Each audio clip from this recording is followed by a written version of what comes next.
Banjir bandang dan tanah longsor yang terus berulang di wilayah Sumatera menunjukkan bahwa kebijakan tata ruang masih terlalu berpihak pada kepemimpinan industri ekstraktif seperti tambang, perkebunan skala besar, dan pembukaan hutan.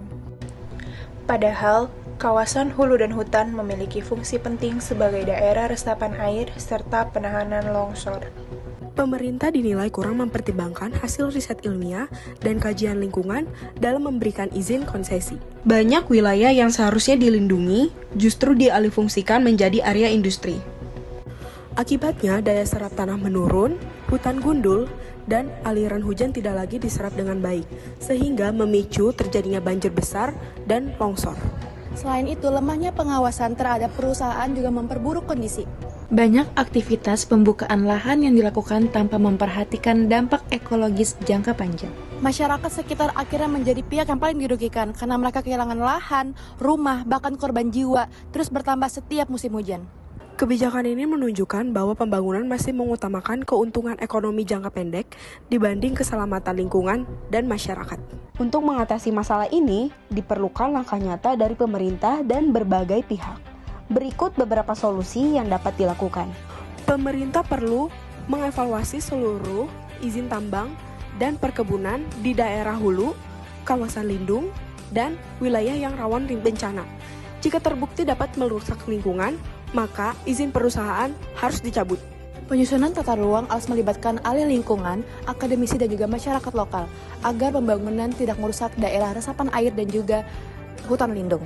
Dilakukan penanaman kembali pohon di daerah yang mengalami deforestasi agar fungsi hutan sebagai penyerap air dapat pulih secara bertahap. Pemerintahan harus memberikan sanksi tegas kepada perusahaan yang melanggar aturan lingkungan, terutama denda besar dan pemberhentian operasi. Pembangunan ekonomi seharusnya tidak hanya mengejar keuntungan, tetapi juga memperhatikan keberlanjutan lingkungan dan keselamatan masyarakat di masa depan. Perubahan harus dimulai dari cara kita mengelola ruang dan lingkungan. Keputusan yang diambil hari ini harus mempertimbangkan dampaknya di masa depan. Penataan ruang tidak bisa lagi dilakukan sembarangan. Harus ada keseimbangan antara pembangunan dan kelestarian alam. Setiap kebijakan harus didasarkan pada data, riset, dan kondisi nyata di lapangan, bukan hanya kepentingan ekonomi semata.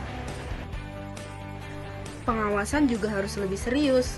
Setiap aktivitas yang merusak lingkungan harus ditindak dengan tegas. Alam yang rusak tidak bisa dibiarkan begitu saja. Hutan harus dipulihkan, lahan yang rusak harus diperbaiki, dan keseimbangan lingkungan harus dikembalikan. Karena pada akhirnya, lingkungan yang kita jaga hari ini akan menentukan kehidupan di masa depan. Mungkin kita tidak langsung melihat dampaknya hari ini, tapi alam selalu mencatat setiap perubahan yang terjadi. Setiap pohon yang ditebang, setiap lahan yang dibuka, semuanya akan kembali pada kita cepat atau lambat. Bencana bukan sekedar peristiwa, ia adalah peringatan. Peringatan bahwa ada yang salah dalam cara kita memperlakukan lingkungan. Kita tidak kekurangan pengetahuan, kita tidak kekurangan polusi. Yang kita butuhkan adalah keberanian untuk berubah. Berani menjaga, berani membatasi, dan berani menempatkan keselamatan di atas kepentingan sesaat. Karena masa depan bukan sesuatu yang datang begitu saja, ia dibentuk dari keputusan yang kita ambil hari ini. Dan jika kita ingin masa depan yang lebih aman, maka menjaga alam bukan lagi pilihan, tapi sebuah keharusan.